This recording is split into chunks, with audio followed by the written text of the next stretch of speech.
شيخ صالح، الأمن والأمان نعمة عظيمة تستوجب منا الشكر والثناء على الله عز وجل، وبلادنا ولله الحمد تعيش هذا الأمن والأمان، فما واجبنا نحو ذلك؟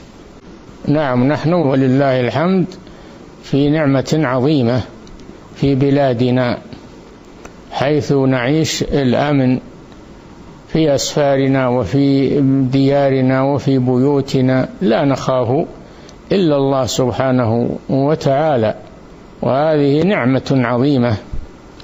الله جل وعلا ذكر بهذا فقال: فليعبدوا رب هذا البيت الذي أطعمهم من جوع وآمنهم من خوف. وإبراهيم عليه السلام دعا ربه: رب اجعل هذا بلدا آمنا وارزق أهله من الثمرات. قدم الأمن على الرزق، لأن الذي ليس عنده أمن لا يتهنى بالرزق، بل ربما يؤخذ منه ويقهر، وربما لا يطمئن في رزقه لفقدان الأمن. الله جل وعلا في هذا بين أهمية الأمن.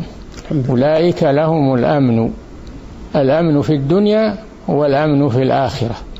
أولئك لهم الأمن وهم مهتدون، أي قد هداهم الله سبحانه وتعالى إلى الصراط المستقيم الذي سبب لهم التمسك به هذا الأمن ووفر لهم هذا الرزق.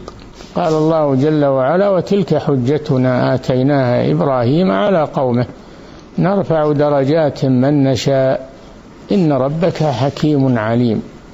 فالله ألهم إبراهيم وأوحى إليه هذه الحجة التي خصمهم بها وقصم ظهورهم، وبين أن الأمن إنما يكون مع أهل التوحيد. ونحن ولله الحمد في هذه البلاد كما هو معلوم نعيش في أمن واستقرار، الحمد لله، وراحة بال، الحمد لله، بينما يتخطف الناس من حولنا، الحمد لله. قال الله جل وعلا: أولم نمكن لهم حرما آمنا يجبى إليه ثمرات كل شيء رزقا من لدنا.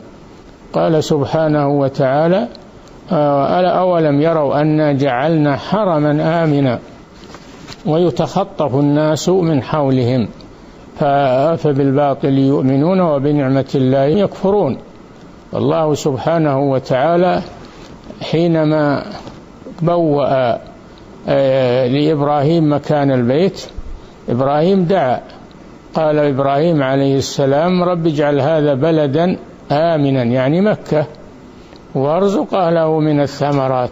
قدم طلب الأمن على طلب الرزق، لأن الرزق مع فقدان الأمن لا ينفع أهله.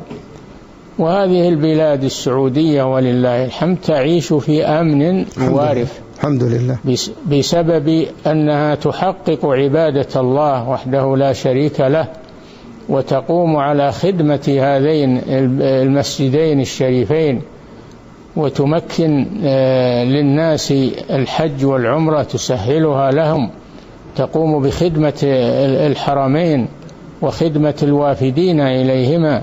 هذا من نعمة الله على هذه البلاد. نعم.